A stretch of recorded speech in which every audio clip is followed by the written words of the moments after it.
Throughout history, the crack of a gunshot or the flash of a blade has changed the course of entire nations in mere seconds. Tonight, we're diving into 8 of the most shocking political assassinations that didn't just end lives. They shattered governments, sparked wars, and left behind mysteries that continue to haunt us decades later. From the bullet that ignited World War I to the poisoned umbrella that killed in broad daylight, these are the deaths that the powerful never saw coming. Sometimes fate moves with such precision that coincidence becomes indistinguishable from conspiracy. On June 28, 1914, a series of seemingly impossible events would converge in Sarajevo, setting in motion the most devastating war the world had ever seen. The morning began with failure. 7 assassins from the mysterious Black Hand, a shadowy Serbian nationalist organization, had positioned themselves along the Archduke's motorcade route. When the first attempt failed, a bomb bouncing harmlessly off Franz Ferdinand's car, the conspiracy appeared to collapse. The remaining assassins melted away into the crowd, their mission seemingly over. But Gavrilo Princip, just 19 years old and burning with the Black Hand's radical vision of Serbian independence, lingered near a delicatessen on Franz Josef Street. What happened next defies rational explanation. The Archduke's driver, unfamiliar with the revised route, made a wrong turn. As officials shouted directions, the car came to a complete stop directly in front of the cafe where Princip stood waiting. The assassin found himself less than 5 feet from his target, close enough to see the feathers on Sophie's hat, close enough to hear their conversation. 2 shots rang out.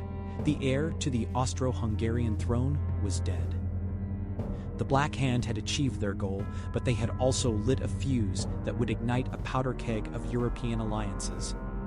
Austria-Hungary declared war on Serbia. Russia mobilized to defend their Slavic allies.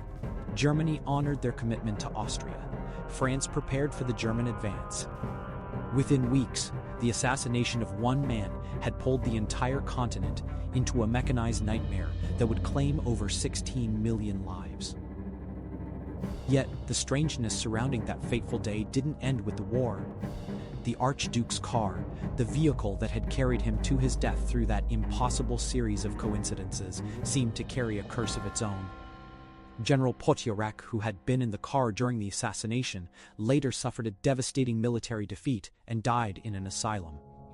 The car's subsequent owners met equally grim fates. One died in a crash after hitting 2 peasants, another was found dead beneath the overturned vehicle, and a doctor who owned it was crushed when it inexplicably flipped during a slow-speed drive. The question that haunts historians isn't just how such a perfect storm of coincidences could align to change the course of human history. It's whether we're meant to believe it was coincidence at all. In a world where wrong turns lead to world wars and cursed cars claim their owners one by one, perhaps the most unsettling truth is that sometimes the most extraordinary events hinge on the most ordinary moments.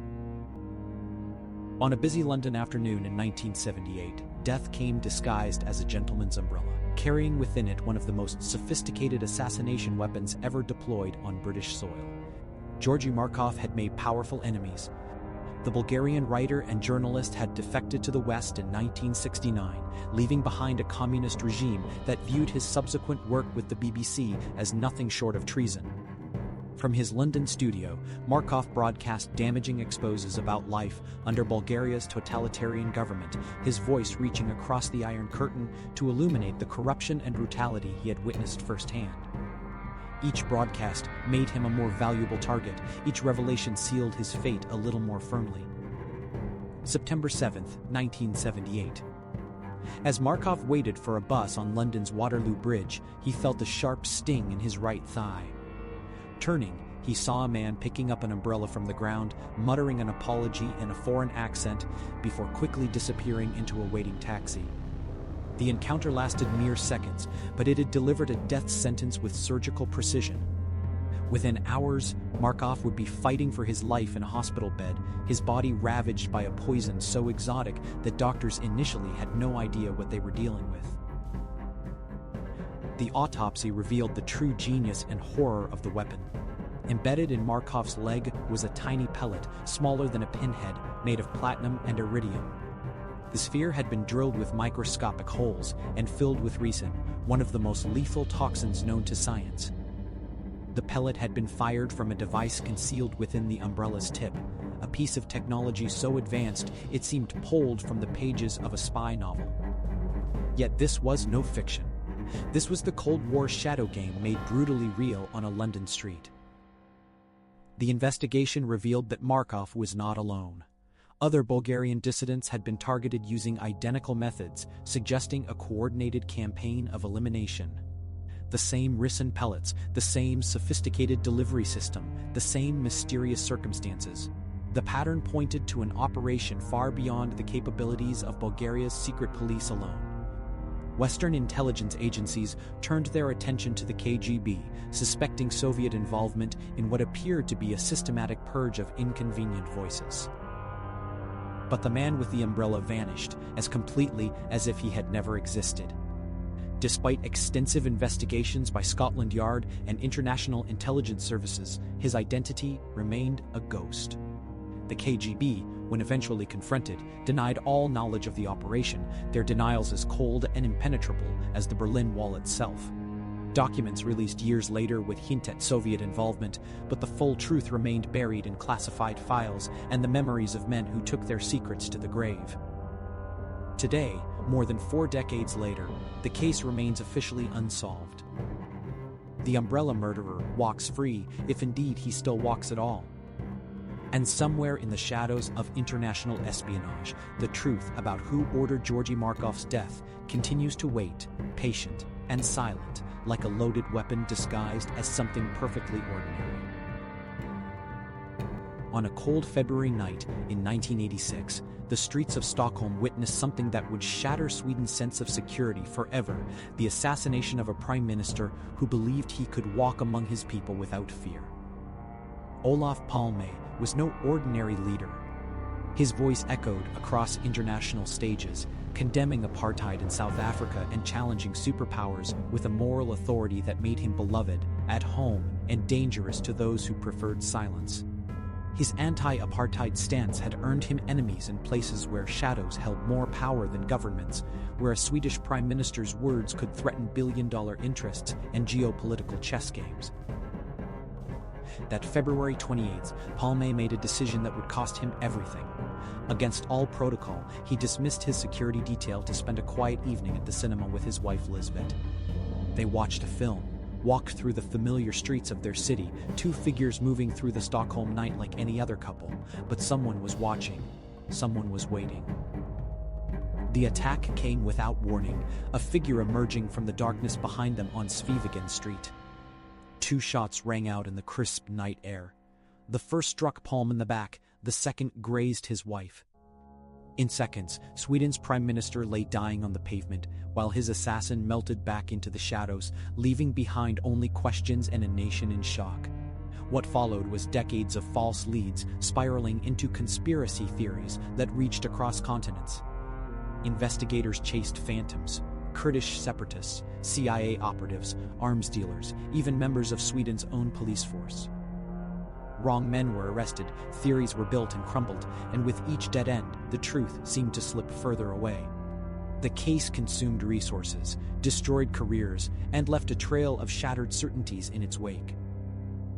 In 2020, Swedish authorities declared the case closed, naming a deceased petty criminal as the likely perpetrator. But their conclusion felt hollow, unsatisfying, a bureaucratic full stop to a story that demanded a different ending. The official narrative suggested a random encounter, a simple robbery gone wrong, but those who knew Palme's enemies wondered if the truth had been buried along with the Prime Minister himself. Today, the streets of Stockholm remain unchanged, but the question lingers. In the cold Nordic air, was Olof Palme's death the random act of a desperate man, or the calculated silencing of a voice that spoke too loudly for justice in a world that preferred whispers? In the heart of London, invisible death moved through the city like a ghost, leaving behind a trail that would glow under Geiger counters for years to come.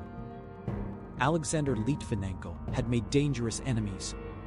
The former Russian spy turned critic had spent years exposing the dark secrets of his homeland's intelligence services, painting a target on his back that stretched from Moscow to the streets of London. His accusations against Vladimir Putin and the FSB weren't whispered in shadows. They were bold, damning, and public. He claimed the Russian government was behind apartment bombings that killed innocent civilians, operations designed to justify military action. These weren't the words of a man who expected to live quietly in exile. On November 1st, 2006, Litvinenko met two former Russian colleagues at a sushi restaurant in Piccadilly. The meeting seemed routine old acquaintances sharing tea and conversation, but something far more sinister was unfolding. As steam rose from his cup, Litvinenko unknowingly consumed one of the most exotic poisons ever used in an assassination: polonium-210, a radioactive isotope so rare it costs millions to produce. The tea that warmed his throat carried within it the power of the atom itself, turned into an instrument of murder. Within hours, Litvinenko fell violently ill. For 3 agonizing weeks, he lay dying in a London hospital as his body was consumed from within by radiation. His hair fell out, his organs began to fail, and still he fought to tell his story. As investigators traced his final movements, they discovered something extraordinary: a glowing trail of radioactive contamination that stretched across London like breadcrumbs in a deadly fairy tale. Hotels, restaurants, offices, even aircraft carried traces of the poison, revealing the path of the assassins who had delivered this atomic death sentence. The trail led to 2 Russian agents who had fled back to Moscow, leaving behind a city dotted with radioactive hotspots. An international manhunt began, but the suspects remained safely beyond reach in Russia, protected by a government that refused to extradite them. The message was clear. This was no ordinary murder, but a demonstration of power that reached across borders, leaving its mark on one of the world's greatest cities. In his final days, Litvinenko made 2 profound acts of defiance. He converted to Islam, finding peace in faith as his body betrayed him. And with his dying breath, he crafted a statement that would echo around the world, directly accusing Vladimir Putin of ordering his murder. The former spy who had spent his life in shadows chose to die in the light, pointing an unwavering finger at the very heart of Russian power. Today, traces of that radioactive poison still linger in London, a ghost of polonium that will outlive us all. But perhaps the most chilling question remains: if they were willing to turn the streets of London into a radioactive crime scene to silence one man, what other invisible deaths might be walking among us, waiting to be discovered? On October 2, 2018, a man walked into a building in Istanbul and vanished forever, leaving behind only whispers of what may be one of the most brutal diplomatic murders in modern history. Jamal Khashoggi was no ordinary man. The Washington Post columnist and Saudi dissident had made powerful enemies with his criticism of Crown Prince Mohammed bin Salman's regime. When he entered the Saudi consulate that autumn morning to obtain documents for his upcoming marriage, he believed he was walking into a routine bureaucratic appointment. His fiancée, Hattis Cengiz, waited outside on the busy Istanbul street, checking her phone and watching the consulate doors with growing unease as hours passed without any sign of her beloved. What she couldn't know was that inside those walls, a horror was already unfolding. Turkish intelligence would later reveal that audio recordings captured Khashoggi's final moments, sounds too disturbing to fully comprehend. According to officials, the tapes allegedly documented not just a murder, but a dismemberment carried out while the victim was still alive. The Saudi hit squad, composed of 15 men, including forensic experts and intelligence operatives, had come prepared with bone saws and plastic bags. In the aftermath, the Saudi government's attempts at damage control only deepened the mystery. They deployed body doubles, concocted elaborate stories about fistfights gone wrong, and changed their official narrative multiple times. Security footage showed a man in Khashoggi's clothes and a fake beard walking through Istanbul's streets, hours after the journalist had entered the consulate, a macabre pantomime designed to suggest he had left alive. The international response revealed the uncomfortable calculus of global politics. While nations condemned the killing, the awkward silence from world leaders dependent on Saudi oil spoke volumes. Arms deals continued, diplomatic relationships endured, and behind closed doors, business proceeded as usual. The murder had shocked the world, but it seemed the world's memory was shorter than many had hoped. Perhaps most haunting of all is what remains unknown. Despite confessions, trials, and international investigations, Jamal Khashoggi's remains have never been found.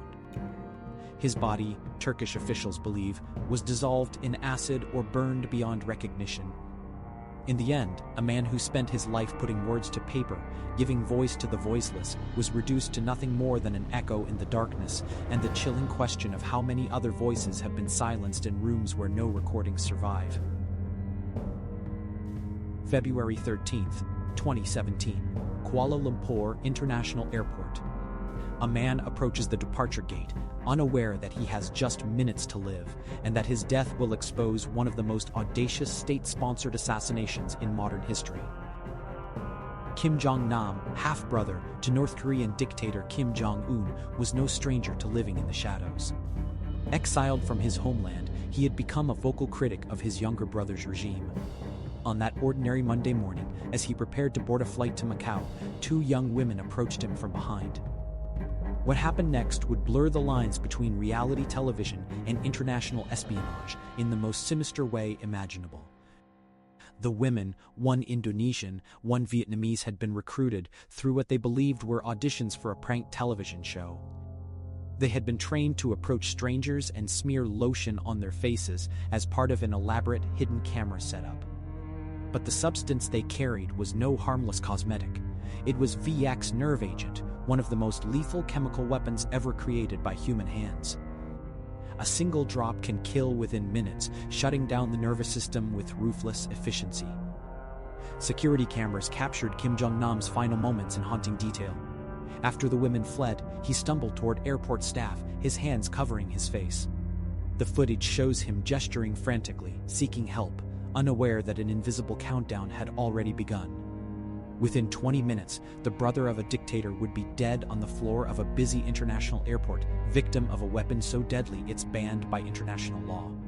As investigators peeled back the layers of this operation, they uncovered an elaborate North Korean intelligence network that had spent months orchestrating the perfect crime.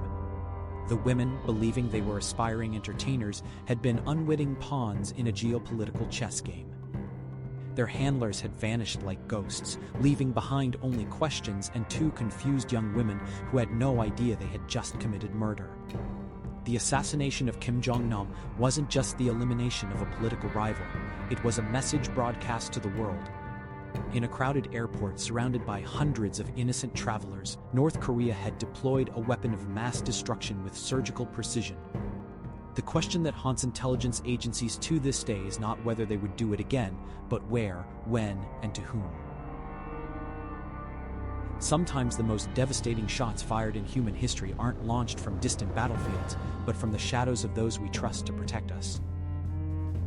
On November 4, 1995, Israeli Prime Minister Yitzhak Rabin walked toward his car after addressing a peace rally in Tel Aviv. The former general had spent decades fighting wars, but on this night, he spoke of hope of a future where Israeli and Palestinian children might grow up without the sound of gunfire. Within minutes, 3 bullets would shatter not just his body, but the fragile dream of Middle Eastern peace itself. The assassin was Yigal Amir, a 25-year-old law student whose extremist beliefs had been nurtured in the toxic political climate surrounding the Oslo Peace Accords. In the months leading up to that fateful evening, opposition rallies had descended into something far darker than political dissent. Protesters carried signs depicting Rabin in Nazi uniform, while religious extremists declared him a traitor deserving of death. The atmosphere had become so poisonous that even Rabin's own security details seemed to underestimate the very real danger lurking within Israel's own borders. What remains most chilling about that November night is how easily Amir penetrated the supposed fortress of protection surrounding Israel's leader. The law student had attended previous political events, studying security patterns with methodical precision. He knew exactly where to position himself in the sterile area behind the rally stage, a zone supposedly accessible only to police and security personnel. When Rabin descended the steps toward his waiting Cadillac, Amir stepped forward and fired 3 hollow-point bullets at point-blank range. The first shot was fatal, but the security failures that allowed him to get so close remain a source of disturbing questions. In the aftermath, as Israel reeled from the assassination, whispers began to circulate about forces operating in the shadows. Some pointed to the Shin Bet, Israel's internal security service, suggesting they had known about Amir's intentions but failed to act. Others theorized about a broader conspiracy involving intelligence services who may have seen Rabin's peace negotiations as a threat to Israel's security. One particularly haunting detail emerged. Amir had been questioned by authorities just months before the assassination, yet somehow slipped through their surveillance net. The true scope of what died with Rabin that night becomes clear only when viewed through the lens of history. The peace process that had seemed so promising, the handshakes, the negotiations, the hope for a two-state solution effectively ended in that parking lot in Tel Aviv. Decades later, the region remains locked in the same cycle of violence and mistrust that Rabin had died trying to break. One has to wonder, was this the work of a single extremist, or did larger forces ensure that peace would never have its chance? In the dead of night over the African wilderness, a plane carrying one of the world's most powerful men suddenly vanished from the sky, taking with it secrets that would remain buried for over 60 years. September 18, 1961. UN Secretary-General Dag Hammarskjöld's DC-6 aircraft was approaching Ndola Airport in northern Rhodesia, modern-day Zambia, when it disappeared into the darkness. The Swedish diplomat was on a crucial peace mission, attempting to negotiate a ceasefire in the mineral-rich Katanga province of the Congo. When dawn broke, search teams discovered the wreckage scattered across the forest floor, with Hammarskjöld and 15 others dead among the twisted metal and flames. The official investigation concluded it was pilot error, a simple miscalculation in the African night. But the circumstances surrounding the crash told a different story. Hammarskjöld had been making powerful enemies with his peace efforts in the Congo, a region where vast copper and uranium deposits had made fortunes for Western mining companies. Colonial governments and corporate interests viewed his intervention as a direct threat to their lucrative operations, and whispers began to circulate that someone had wanted the Secretary-General silenced permanently. Local witnesses would later come forward with chilling accounts that contradicted the official narrative. Several reported seeing a second aircraft in the area around the time of the crash, its lights cutting through the darkness like a predator stalking its prey. Others claimed to have heard the distinctive sound of gunfire echoing across the bush just before the explosion that lit up the night sky. These testimonies painted a picture not of mechanical failure, but of something far more sinister, a deliberate act of violence against one of the world's most prominent peacemakers. For decades, these witness accounts were dismissed, buried beneath layers of bureaucracy and official denials. But in recent years, previously classified documents have begun to surface, revealing a web of deception that reaches into the highest levels of Western intelligence agencies. Phone intercepts, internal memos, and diplomatic cables now suggest that multiple governments may have had foreknowledge of the plot against Hammarskjöld, viewing his death as a necessary sacrifice to protect their strategic interests in Africa's mineral wealth. The truth about what happened in those final moments over northern Rhodesia remains shrouded in shadow, protected by institutional silence and the passage of time. Yet as more evidence emerges from the classified archives, one question continues to haunt the corridors of power. If they were willing to eliminate a UN Secretary-General to protect their secrets, what other lines were they prepared to cross in the darkness of the Cold War? Thank you for watching until the end of the video. If you found this video interesting, let us know your thoughts in the comments below. Don't forget to subscribe to the channel and turn on notifications so you won't miss any of our upcoming videos.